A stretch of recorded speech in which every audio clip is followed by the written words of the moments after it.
They say he doesn't appear with horns and a tail, but with everything you've ever wanted. In my case, he didn't come as an entity, he came as a building. My building stood on the 55th floor of the Apex Tower, the tallest and most technologically advanced skyscraper ever built in San Pedro Garcia. At my feet, Monterey shone like a golden, illuminated circuit board. From that height, the cars on Lázaro Cárdenas Avenue were mere insignificant sparks, and the people were invisible. That was what I liked most, the invisibility of others. Up there, the only one who existed was me. I adjusted the knot of my Italian silk tie. I felt the chill of the central air conditioning that smelled new, sterile cleanliness, and money, lots of money. It was opening night. There were 300 guests from the Mexican elite behind me, murmuring admiration, drinking champagne from glasses that cost more than a construction worker earned in a month.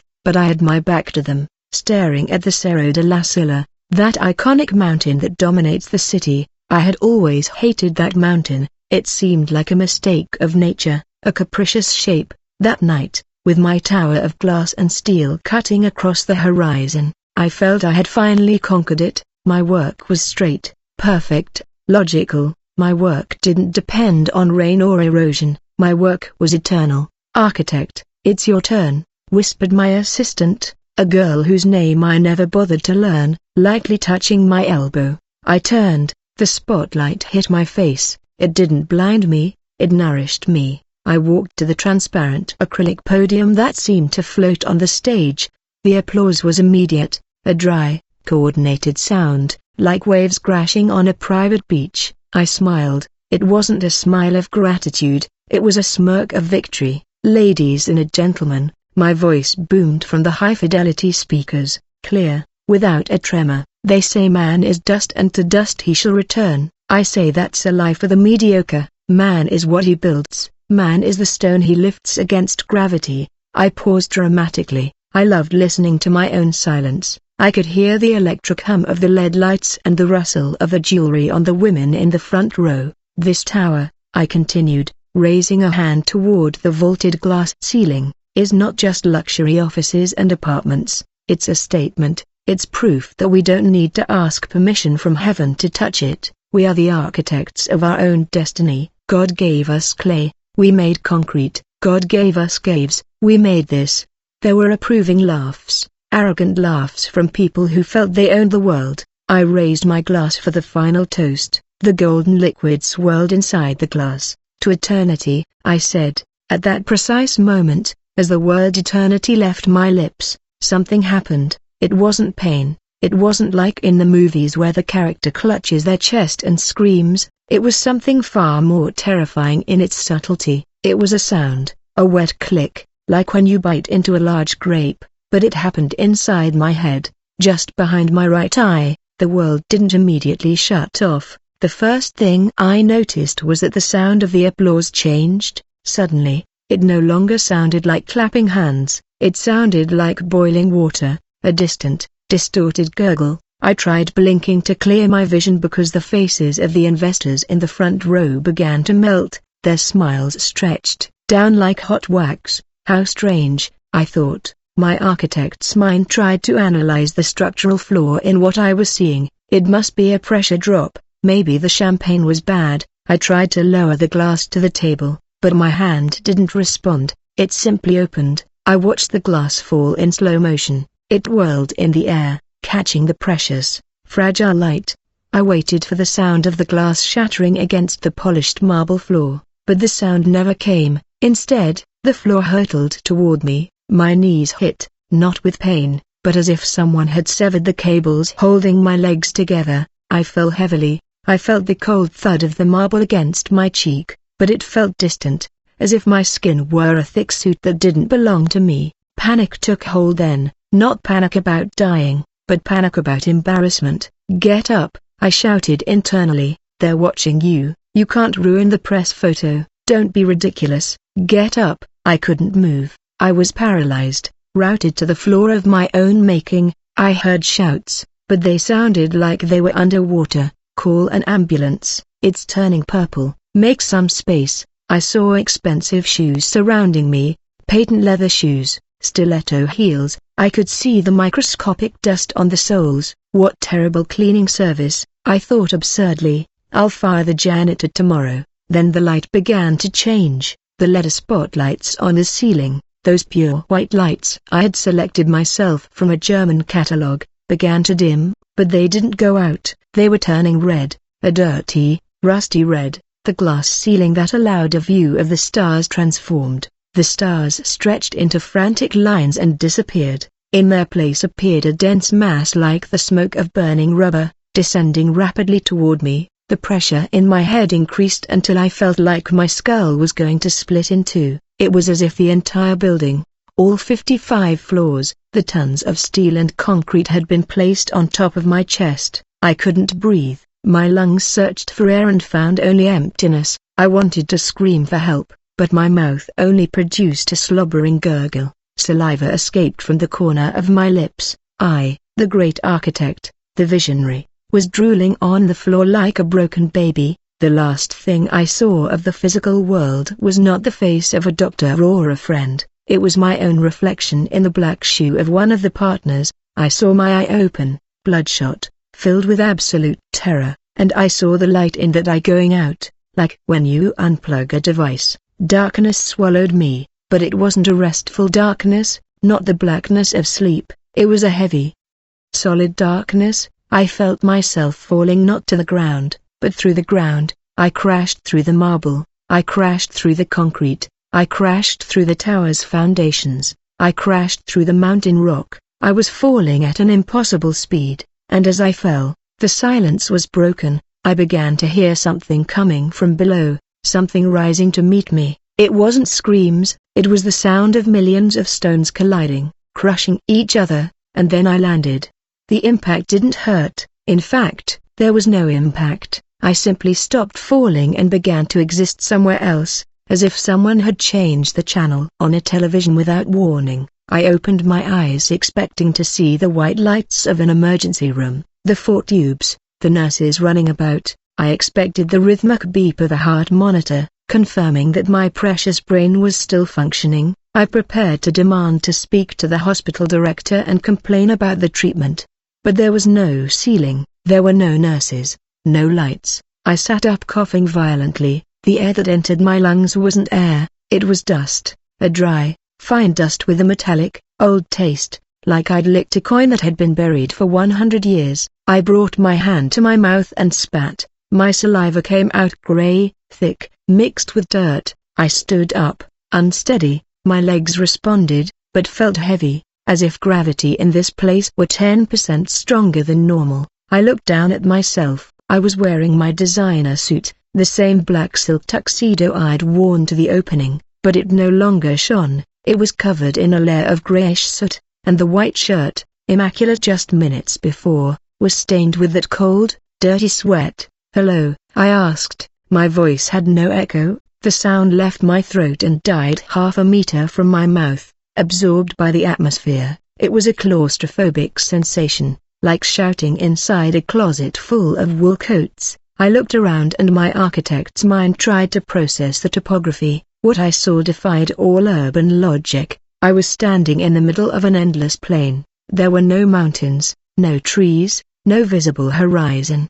The sky was neither black nor blue, it was a static color, a leaden and oppressive gray, low and heavy, like a poorly poured concrete slab that threatened to collapse at any moment. There was no sun, but there was light, a diffuse, miserable light, without defined shadows, that seemed to emanate from the ground itself. And the ground, my God, the ground. I took a few steps. My Italian leather-soled shoes crunched on the surface. It wasn't fertile soil, it was crushed rubble, bits of brick, cement dust, shards of opaque glass. It was a desert of construction debris, but the most unsettling thing wasn't the desert itself, but what was in it. As my eyes adjusted to the hazy gloom, I began to make out geometric shapes on the ground, squares, rectangles, pits. I walked toward the nearest one. It was a foundation footing, a square hole in the ground about 3 meters by 1 meter with rusty steel rods sticking up, like skeletal fingers reaching for help. I approached the edge and looked down. It was empty, dry, abandoned. I looked up and saw farther. There was another one 10 meters away, and another beyond that, and another. I spun around, turning 360 degrees. The landscape was identical in every direction. Thousands, millions of abandoned foundations, an acropolis of buildings that were never built, an endless sea of unfinished construction projects halted in Phase 1. "This is a dream," I said aloud, regaining my rational composure. "It's a lucid dream brought on by the anesthesia or the trauma of the collapse. My brain is interpreting my obsession with construction and creating this fascinating dreamlike scenario." I adjusted my jacket, trying to shake off the dust, though it was useless. The dust seemed to cling magnetically to the fabric. I decided the best way to wake up was to analyze the architecture of my hallucination until I found a logical flaw that would force my brain to awaken. I approached one of the steel rods protruding from a nearby foundation. I touched it. It was cold, rough, peeling with rust. It was too real, too textured to be a dream. I scraped my finger on the metal until it bled. I felt the sharp pain, the burning. I saw the drop of bright red blood, contrasting violently with the gray world. In the dreams, pain isn't felt with such clarity. In dreams, details fade if you stare, not here. I looked at the drop of blood and could see a distorted reflection in it. "Wake up!" I yelled, slapping myself hard across the face. My skin burned. The sound of the blow was sharp. Nothing changed. The great plane was still there, indifferent. I started walking. There had to be a boundary, a road, a fence, something. I walked with a firm step, the step of a man accustomed to inspecting construction sites and give orders. "Is anyone here?" I called again, my tone authoritative. "I'm architect Julian Vasquez. I demand to know where I am." No one answered, only the monotonous crunch of my footsteps. Crack, crack, crack. As I walked, I began to criticize what I saw. It was my defense mechanism. Judgment was my shield. I stopped in front of an enormous foundation slab, about 20 meters long. The concrete was cracked, poorly poured, full of air bubbles. "Amateurish work," I muttered disdainfully, running my hand over the rough surface. "Poor cement mix, too much aggregate. Who is the contractor for this mess?" This wouldn't pass even the most basic inspection. I felt a pang of satisfaction at finding flaws. It made me feel superior, in control. If I can criticize it, I'm above it, I thought. But the satisfaction was short-lived. As I moved forward, the monotony began to erode my sanity. I had been walking in a straight line for what felt like hours, and the scenery didn't change 1 mile. Foundations, dust, rusty rebar, gray sky, foundations, dust, rusty rebar, gray sky. The loneliness began to weigh on me physically. It wasn't the loneliness of being alone in my luxury penthouse. I liked that one. That was a loneliness of exclusivity. This was a loneliness of abandonment. It was the feeling of having been left behind at a train station that closed years ago. I stopped, panting, not from exhaustion, not physical, but existential fatigue. I loosened my tie. The silence was so absolute I could hear my own blood pumping in my ears. Pom pom pom pom. I sat on the edge of a foundation trench, soiling my trousers without caring any more. I took out my pocket watch, a gold Patek Philippe, an heirloom I had restored. The dial was intact, the hands gleamed, but they weren't moving. It wasn't that it was stopped. The second hand wasn't frozen to a point, it simply wasn't there. The hour and minute hands had disappeared. The dial was blank, only the Roman numerals staring mockingly at me. A watch without time. I threw it away in fury. It fell silently into the dust. "Enough!" I shouted, jumping to my feet, losing my composure. "The joke's over. I want to wake up, nurse, doctor." My voice cracked at the end, becoming a sob, dry. For the first time in decades, I felt something I'd forgotten: helplessness. I, who controlled budgets of millions of dollars, who decided how thousands of people would live in my buildings, couldn't even control the dust that got in my eyes. Then, the ground vibrated. It was slight at first, like a heavy truck passing 2 blocks away. I froze, holding my breath. The vibration increased. The pebbles at my feet began to jump. The steel rods of the nearby foundations began to tremble, producing a metallic clinking like teeth chattering from the cold. Clink, clink, clink. I looked toward the horizon, toward where the gray mist merged with the ground. Something was coming. It wasn't a storm, it wasn't wind. I began to hear a low, guttural, rhythmic sound, and it sounded like ocean waves, but as it grew, it became more defined. They were thumps, dry, heavy, dragging thumps, and chains. The unmistakable sound of heavy metal scraping over stone, and breaths, not one or two, but thousands, a chorus of forced, agonizing breaths, exhalations of stale air that sounded in unison. Cha-cha. I stood up, instinctively backing away until I tripped over a rod that tore my pants. Fear, an animalistic and primal fear, froze my blood. My rational mind screamed earthquake or parade, but my instinct screamed predator. From the gray fog, about 100 meters away, figures began to emerge. They were human figures, but they were wrong. They walked hunched over, bent almost at right angles, as if carrying the weight of the world on their shoulders. They advanced in an endless line, wide as a highway, filling my entire field of vision, and then I saw what they carried. Each figure bore on its back an immense stone, a cubic block of grey quarry stone, larger than their own bodies. Their legs trembled, their bare feet bled on the rubble, but they did not stop. I stood paralyzed, watching the macabre procession approach me. I wanted to run, but my feet seemed nailed to the ground. The line of slaves was coming straight toward me, and at that moment, one of the figures in the front line raised its head. It had no eyes, only dark, dust-filled sockets, but it turned its face toward me and opened its mouth in a silent scream, pointing with a bony, broken finger at the empty space behind me. In the line, there was a gap, an empty space between two porters, and I knew, with a terror that turned my stomach, that this space was waiting for me. No!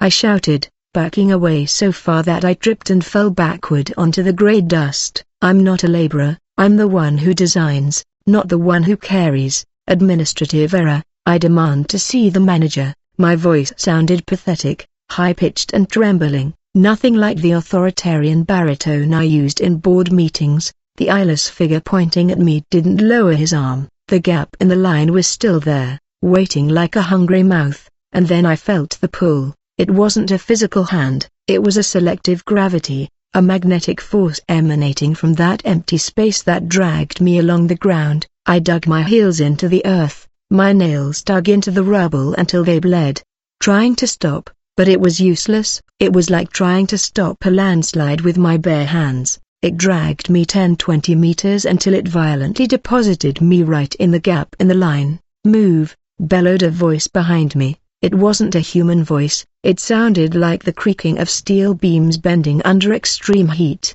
I turned around terrified and saw my foreman. It was a creature about 3 meters tall, but its skin wasn't red or scaly. Its skin looked like it was made of old, cracked, black asphalt, oozing a thick, dark, tar-like liquid. It had no face, just a vertical slit where a face should have been, filled with rusty metal teeth. In its right hand, it held a whip, but not a leather one. It was a whip made of high-voltage electrical wires, twisted together and sparking with violet energy.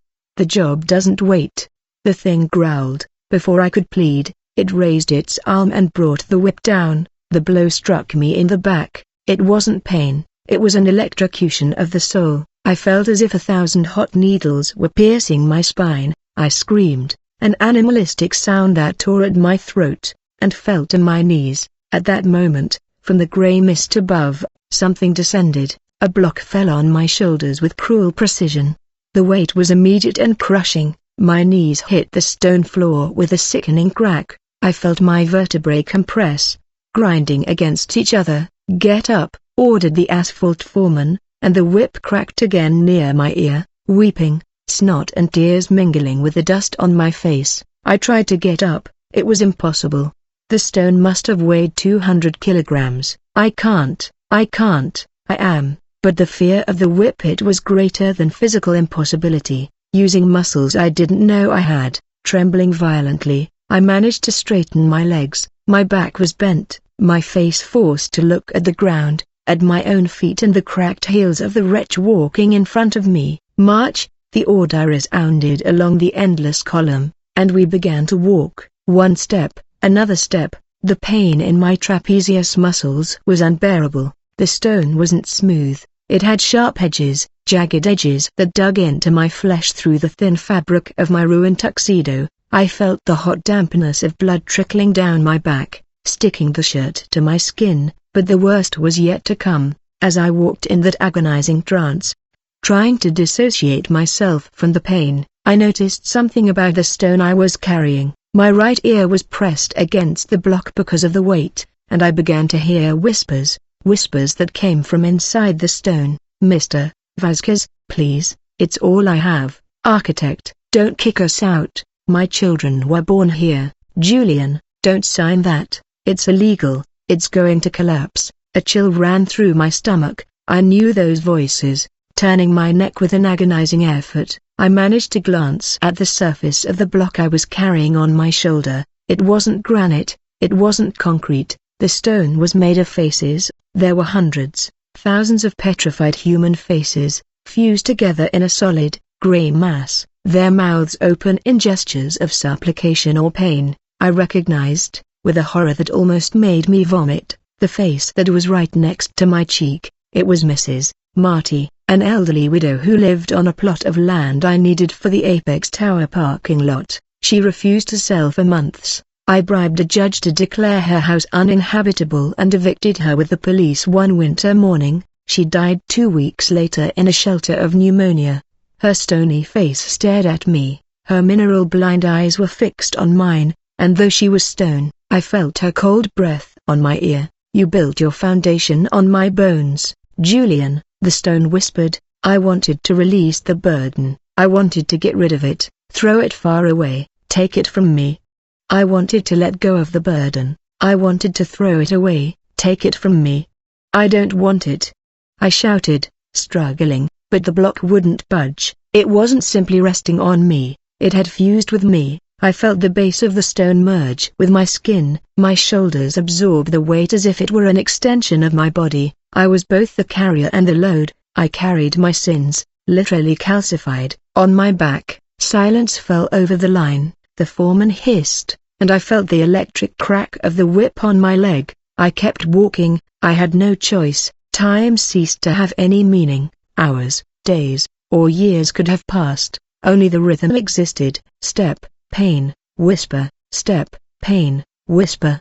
The terrain changed. We left behind the plain of empty foundations and entered a narrow valley, squeezed between high walls of jagged rock that would tear at your arms if you got too close. The ground here was hotter. My Italian shoes, the pride of my vanity, had long since fallen apart. I walked barefoot. The soles of my feet were all flesh, blisters bursting on hot, sharp stones. Each step left a red mark. I looked at the others. In front of me was a man carrying a block, twice the size of mine. From the tattered remnants of his clothing, he appeared to have been a soldier or a general. His block dripped fresh blood. "Where are we going?" I asked in a hoarse whisper, not expecting an answer. The man in front didn't turn around, but a voice answered from my left. It was a woman, or what was left of her, carrying a stone that looked like it was made of petrified fetuses. "To work," she said in a hollow, hopeless voice. "We always go to work. The king needs to build." "Which king?" I asked, panting. She looked at me with infinite pity.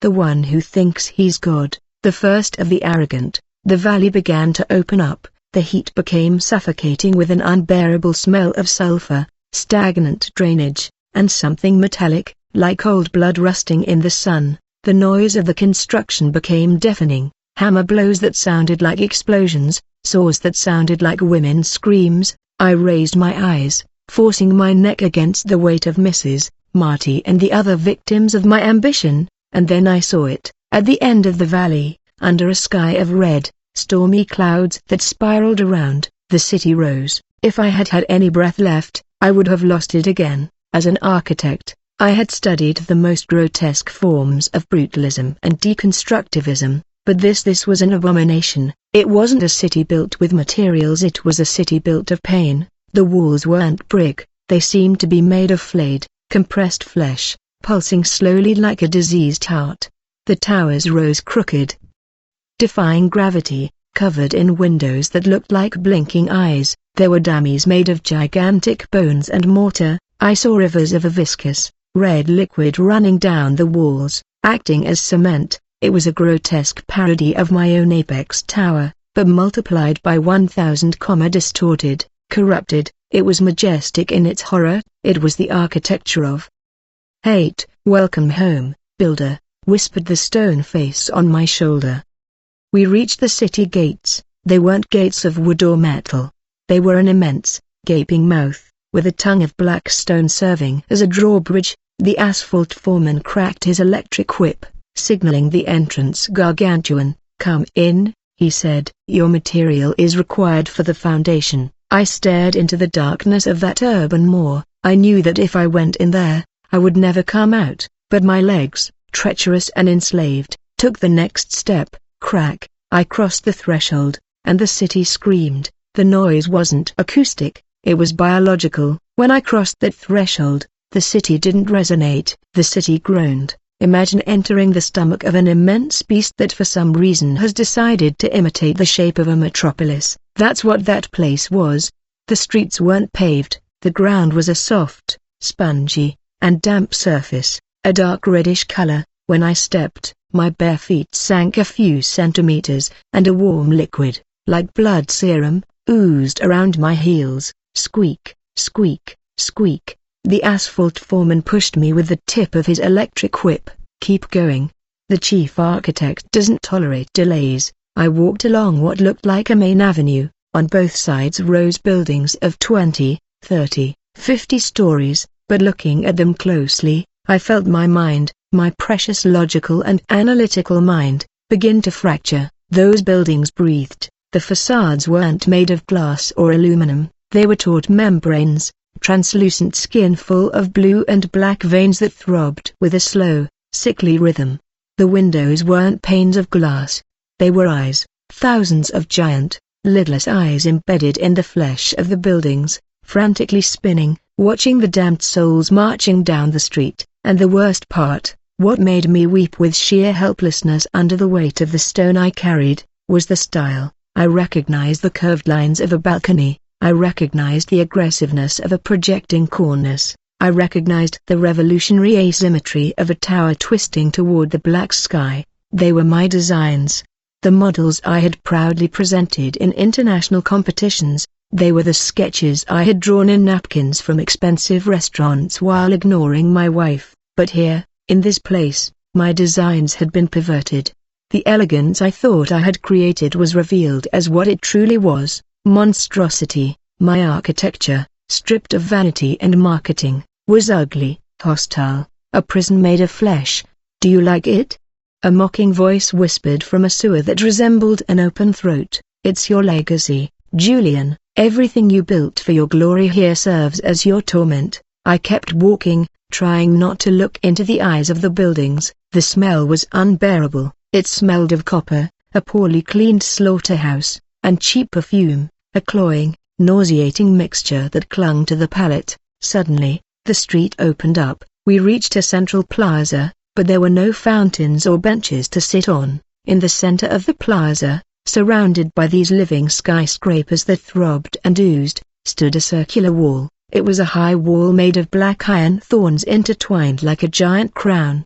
The overseer stopped. The other slaves in the line, those who carried their own petrified guilt, were diverted to the foundations of the buildings, where their stones were used to fuel the city's growth. I saw a man shoved into a wall of flesh. The wall opened like a wound, swallowed him along with his burden, and then closed, leaving only a muffled, screaming lump beneath the surface. But I wasn't diverted, not you, the overseer said, his voice like crushed gravel. "You have an audience." The wall of thorns parted, the iron branches uncoiled with a metallic screech that grated on my teeth. A narrow, dark passageway opened. "Go in," he ordered. "What's in there?" I asked.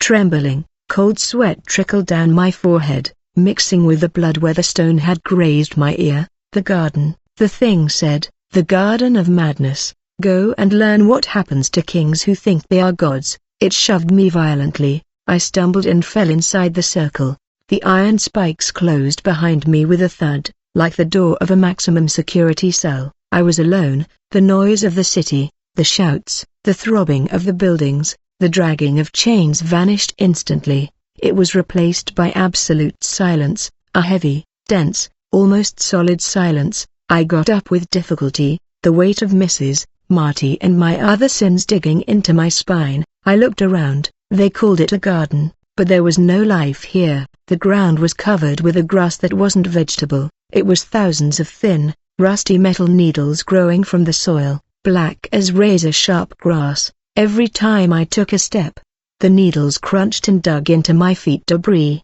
There were no flowers, only statues, salt statues slowly dissolving, dripping onto the metal. In the center of this circular garden, under an ashen light that cast no shadows, stood a tree, but it was a dead tree, a massive trunk of black, petrified, cracked wood. It had no leaves, only dry branches that looked like arthritic hands clawing at the empty sky, and chained to the trunk of that tree was something. I approached slowly, holding my breath. My heart pounded against my ribs so hard it hurt. At first, I thought it was a mound of trash or rotten hay. It was an immense mass curled up in a fetal position against the roots of the black tree. It was covered in hair, long, thick, matted hair, dirty with dirt and excrement, hanging like the wet feathers of a giant bird of prey. The thing breathed, its back rose and fell with a hoarse, wet sound. It was tied with a chain. It wasn't a rusty iron chain like the ones outside. It was a chain of pure gold, gold shining, exquisite, polished, extreme luxury binding extreme misery. The chain ran from a shackle around its neck, hidden beneath the tangle of hair, to the trunk of the dead tree. I took another step through the needle-like grass. Crick, the sound alerted the creature. The mass of hair tensed. Slowly, very slowly, the beast began to uncoil. It rose onto four limbs. They weren't human hands and feet. I covered my mouth to keep from screaming. Its hands were claws. The nails had grown so long they curved back on themselves, thick, yellow, and hard, like an animal's horn digging into the earth. Its feet were the same, deformed by years, perhaps centuries, of walking like a beast. The creature turned its head toward me. I expected to see the face of a demon. I expected to see fire, fangs, red eyes. But what I saw was far more terrifying. Through the tangle of dirty, gray hair, I saw a human face, an ancient face wrinkled like old papyrus, stained with dirt, but his eyes retained a human intelligence, intact and tortured. They were eyes that had seen empires fall. They were eyes that had gazed from the highest balconies of the ancient world. They were eyes filled with a lucid madness, a consciousness trapped in a body that no longer obeyed. He looked at me, and in that moment, a supernatural understanding flooded my mind. I didn't need anyone to introduce me. The knowledge came to me like an electric shock straight to my soul. I knew who he was. He wasn't an anonymous demon. He was the man who built the greatest city of antiquity, the man who invented the baked brick to reach the heavens, the man who looked at his empire and said, "I did it." He was Nebuchadnezzar, the king of Babylon, but not the king of history books. He was the king of divine judgment, the man reduced to an animal by his own pride. The beast king opened his mouth, his lips were cracked and dry. He tried to speak, but only a guttural sound came from his throat. An eagle's squawk mixed with an ox's lowing, grag. Yet, though my ears heard an animal sound, my mind heard words, clear, ancient words, resonating with a broken authority. "You are another builder," I heard in my head. The creature took a step toward me, dragging the golden chain.